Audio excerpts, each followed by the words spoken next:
and I want to give you 3 benefits and 1 negative about owning and raising pigs. Benefit number 1 is that they will eat basically everything. So we've got 4 pigs in here.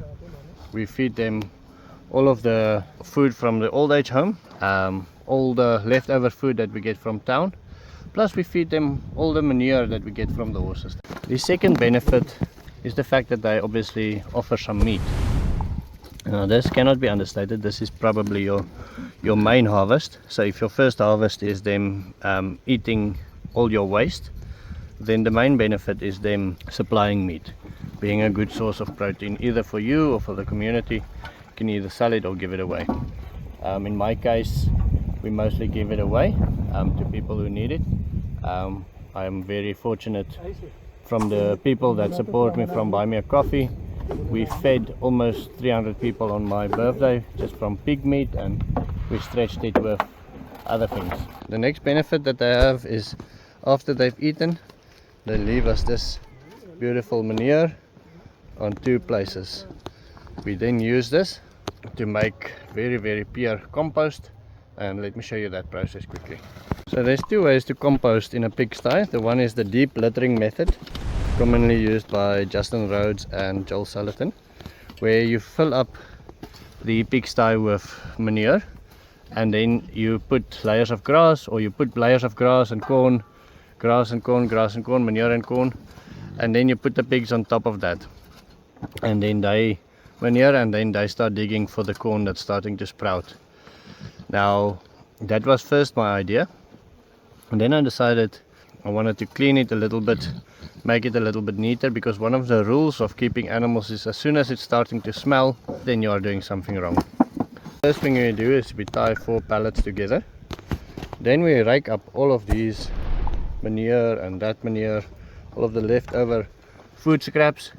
We pile all of that into this little square and we wet it. To give you an idea of how much biomass we gathered in here in the last 2 months, this will fill up, I guess, to half a meter now.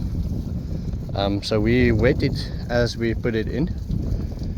This is now all the scrap, all the manure from the pigs, all the leftover citrus that I didn't want to eat. We took the bones out that was left in the food. We're going to compost that separately, maybe make some biochar with that. And so we're adding everything in there to make that a compost bin. It actually just occurred to me that if we wanted to supercharge this compost, we could have added some corn into the mix, and then if we then take away the pellets, the pigs will smell the corn, go scratch through the compost, and then turn it for us. Then we can bunch it up again, add some corn, get them away from it by using the pellets, leave it for a week or 2 or 3, and then open it up again so they can mix it for us. The negative is obviously easy. The negative of owning pigs are it's hard work. When you have living animals, you need to take care of them, you need to understand them, you need to give them the right things to eat at the right time, you need to make sure they are healthy, and obviously if you don't look after them well, it can become a dirty smelling thing, and those are basically the negatives. So as long as you look after them, you do a bit of studying, and studying, I mean, you can do YouTube, you can watch a couple of YouTube videos and you can learn enough about pigs to keep them well. Make friends with a vet, that's always a good idea. Any living animal needs to be taken care of to bring out the pigness in the pig and the chickenness in the chicken. But if you can get over that negative thing, the benefits way outweigh the negatives of owning pigs. Just to get back to the first benefit again of the pigs, is the fact that they eat everything.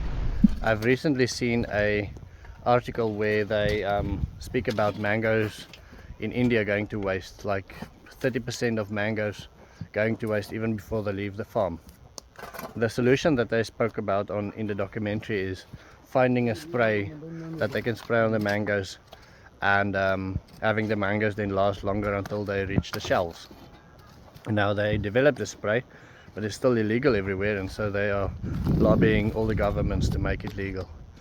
Now instead of doing that and spraying something on fruit where you don't know what's going to happen to your body once you ingest that spray, If you can take all of those wasted mangoes, 30% of mangoes that they harvest, if all of that could have been fed to the pigs and to other livestock, imagine the amount of protein you can gather from that.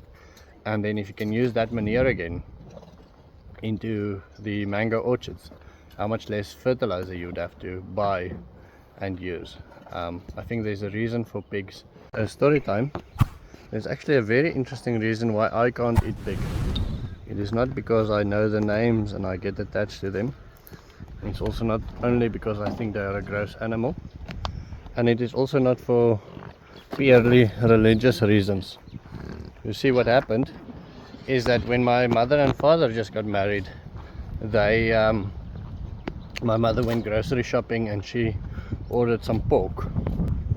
And those were the days before you could buy meat just from the shelf. So you would go to the butcher and you would order some meat and they would process it the way you want it.